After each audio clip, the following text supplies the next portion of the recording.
orang-orang Nasrani, mereka memuliakan Nabi yang diutus kepada mereka, tapi dengan pemuliaan yang melampaui batas.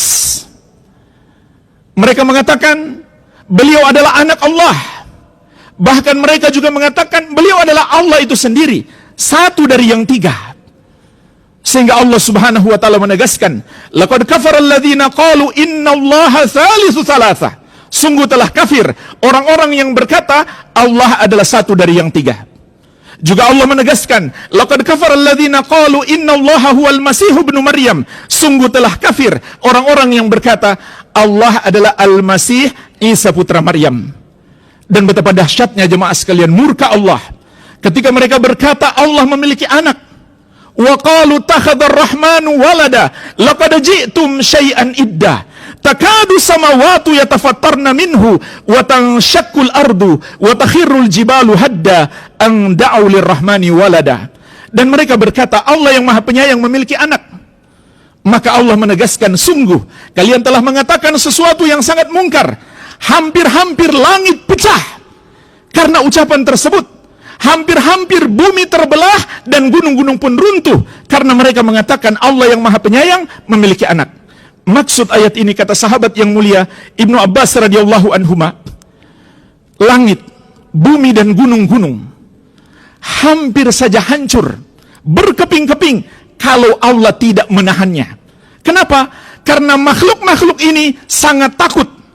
Ketika manusia berkata Allah punya anak, mereka tahu Allah Subhanahu wa taala sedang murka semurka-murkanya. Kenapa jemaah sekalian? Karena ini penghinaan kepada Allah, pelecehan kepada Allah.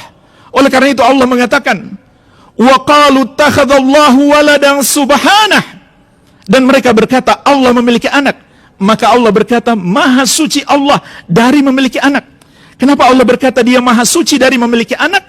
Karena ucapan tersebut mengotori kemuliaannya. Maka Allah pun sangat murka, sehingga langit, bumi dan gunung-gunung hampir saja hancur berkeping-keping karena takut kepada Allah.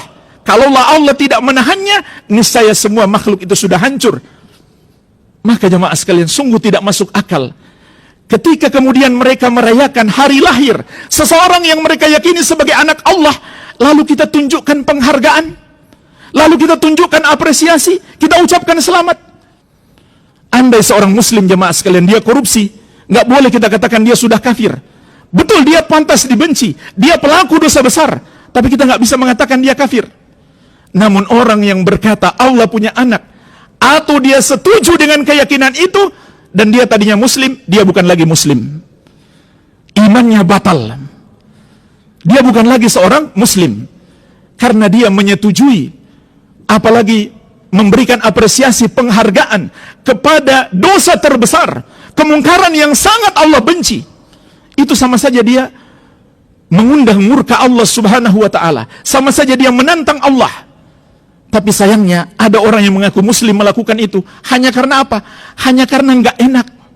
Dia punya klien yang tidak beriman. Dia punya rekan kerja yang merayakan perayaan yang sangat buruk dalam agama Islam, sehingga dia nggak enak sama mereka.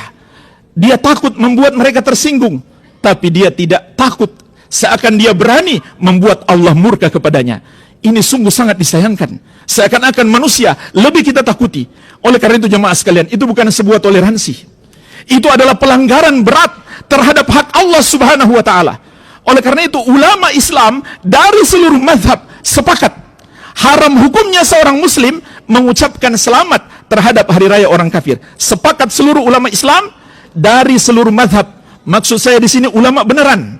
Dari mazhab Hanafi, Maliki, Syafi'i dan Hambali, semuanya sepakat haram hukumnya seorang muslim mengucapkan selamat terhadap hari raya orang kafir. Berarti itu bukan toleransi.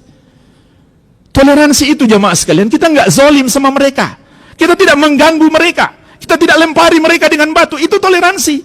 Tapi menunjukkan persetujuan, apresiasi, penghargaan, apalagi ucapan selamat terhadap sesuatu yang dalam ajaran kita adalah dosa yang sangat besar, itu pelanggaran berat terhadap agama kita.